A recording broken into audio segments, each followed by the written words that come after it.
Bismillahirrahmanirrahim. Tawakkal ala Allah wa kafa billahi wakila. Put thy trust on God and enough is Allah, as it is to the witness.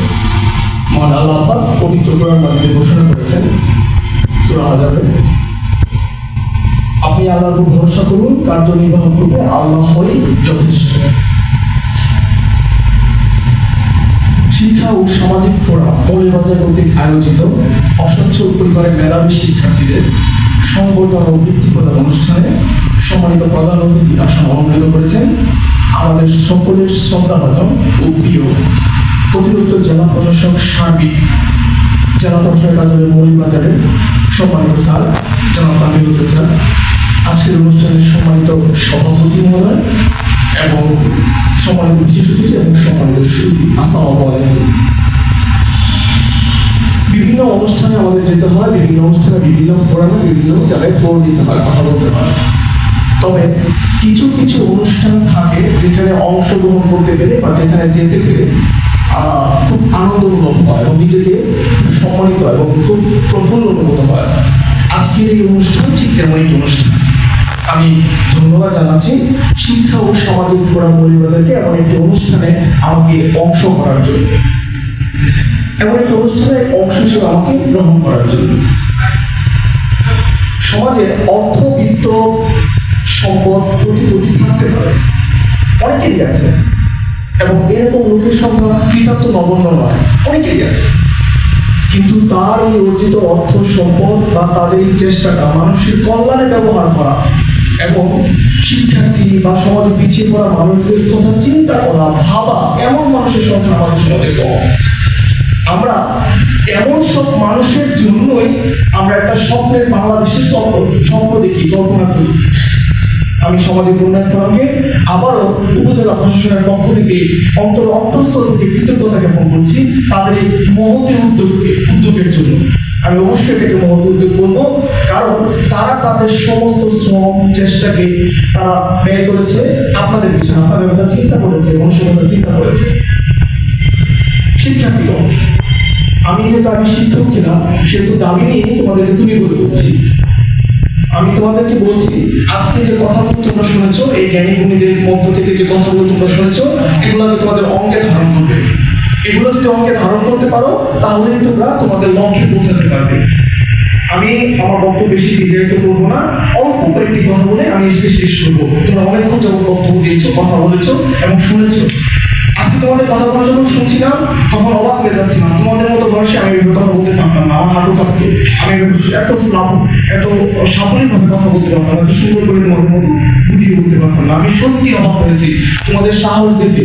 তোমরা যে stand করতে এসেছো এবং অনেকেই কথা বলেছো, আমি তোমাদের কথাগুলোকে খুব মনোযোগ দিয়ে শুনেছি এবং তোমাদের কথাগুলোকে নিজের ধারণ করার চেষ্টা করছি। কথা শুনছিলাম আর তোমাদের চোখের দিকে তাকিয়ে আগামী বাংলাদেশকে দেখছিলাম। যাই হোক, অসচ্ছল পরিবার সম্পর্কে একটু কথা বলবো। কবি নজরুলের ভাষায়, যে দারিদ্র তুমি মনে করেছো মহান, তুমি মনে দাঁড়িয়ে আছো খ্রিস্টের সম্মান। মনে রাখবে, তোমরা যারা দরিদ্র বা দরিদ্র পরিবার থেকে এসেছো, এই দারিদ্রতা তোমাদের একটা বড় শিক্ষক। এই দারিদ্রতা তোমাদেরকে সমাজের বাস্তবতাকে শিখিয়ে দিবে। এটা একটা বাস্তববাদী শিক্ষক।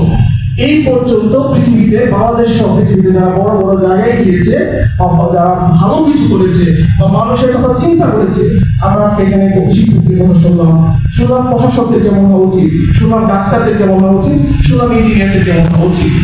যারা ওই জায়গাগুলোতে গিয়েছে সবাই তাদের most of them from the poverty level, মানে দারিদ্র পরিবার থেকে, অসচ্ছল পরিবার থেকে গিয়েছে। সুতরাং তোমরা যারা আজকে দারিদ্র, তারা তোমাকে এটাকে আশীর্বাদ হিসেবে দিতে পারো। এই শিক্ষা, যে শিক্ষা তোমরা দারিদ্রতার কাছ থেকে পাচ্ছ, এই শিক্ষা সচরাচর পাওয়া যায় না। সুতরাং দারিদ্রতাকে কোনো বাধা হিসেবে না নিয়ে এটাকে একটা আশীর্বাদ হিসেবে চিন্তা করবে। মেধাবী শিক্ষার্থী যারা আজকে এ প্লাস পেয়েছো, নিঃসন্দেহে তারা মেধাবী, তোমাদের পরিবর্তন। যারা পাওনি তারাও মেধাবী, তোমাদের আরো বেশি পরিবর্তন।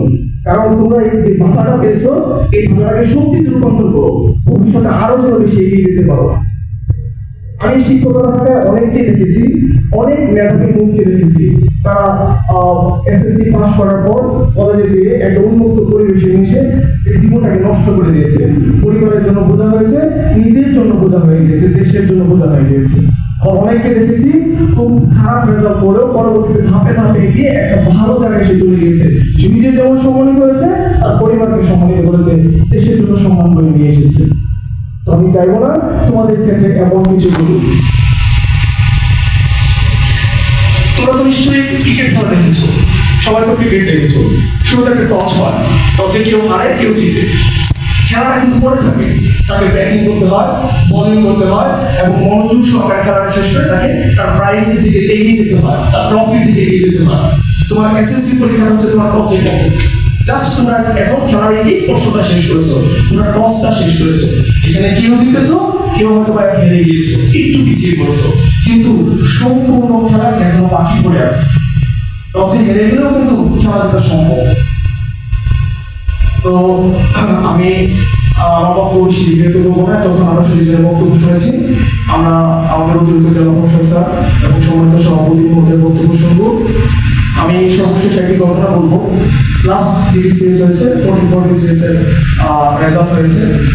তো আমি একটা ছেলেকে পেয়েছিলাম অনার্স লেভেলে, প্রচুর পরিশ্রমের ছেলেকে পেয়েছিলাম, কারণ অনার্স 4th ইয়ার বা 3rd ইয়ার ছিল। কিছুদিন আগে সে আমাকে ফোন দিয়ে বললো, স্যার আমি তো সহকারী কমিশনার এবং এক্সিকিউটিভ ম্যাজিস্ট্রেট সুপারিশপ্রাপ্ত হয়েছি। আমি বললাম তোমার মেধাক্রম কত হয়েছে? তো সে তার মেধাক্রমটা বললো, ওর কাছে আমি হেরে গিয়েছি, আমার ছাত্র, আমি আমার মেধাক্রম তার নিচে, ওর কাছে আমি হেরে গিয়েছি, কিন্তু হেরে গিয়ে আমি জিতে গিয়েছি। দুইজন মানুষ আমি শুনে এসেছিলাম যে বাবা আর শিক্ষক তাদের শিক্ষার্থীর কাছে এবং সন্তানের কাছে হেরে গিয়েও খুশি হয়। কেউ তোমার কাছে হেরে গিয়ে খুশি হয় না, বাবা শিক্ষক সন্তান এবং তার শিক্ষার্থীর কাছে হেরে গিয়ে খুশি হয়। আমি ওই দিন বুঝতে পারলাম যে হেরে গিয়েও কতটা খুশি পাওয়া যায়। আমার শিক্ষার্থী সেই সহকারী কমিশনার এবং এক্সিকিউটিভ ম্যাজিস্ট্রেট সুপারিশপ্রাপ্ত হয়েছে, সে আমার চেয়েও মেধাক্রমে তার মেধাক্রমটা আরো আমার চেয়ে গিয়েছে। আমি খুব খুশি হয়েছি। আমি চাই তোমাদের মধ্য থেকে এমন কেউ আসবে, আমি সবাইকে আসতে বলছি না, যাদের ইচ্ছা, কেউ তো ডাক্তার হবে, কিন্তু সবগুলো পেশায় সমানে, শিক্ষকতাও সমানে, সবগুলো পেশায় সমানে, প্রত্যেকটা পেশা সমানে, প্রত্যেকটা পেশা মানুষের কল্যাণের জন্য, প্রত্যেকটা কাজ মানুষের সম্মানের জন্য, মানুষের কল্যাণের জন্য।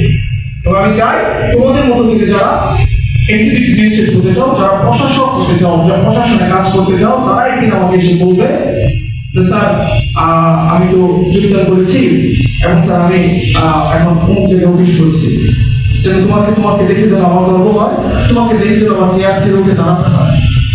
তো ওই আশাবাদ ব্যক্ত করে, এই কামনা ব্যক্ত করে এবং শিক্ষক সামাজিক উন্নয়ন ফোরামকে এমন চমৎকার মহতি উদ্যোগ, আমি আবার বলছি মহতি উদ্যোগের আয়োজন করার জন্য আমি তাদেরকে অন্তঃস্থল থেকে উপজেলা প্রশাসনের পক্ষ থেকে ধন্যবাদ জানিয়ে এখানে শেষ করছি। আসসালামু আলাইকুম।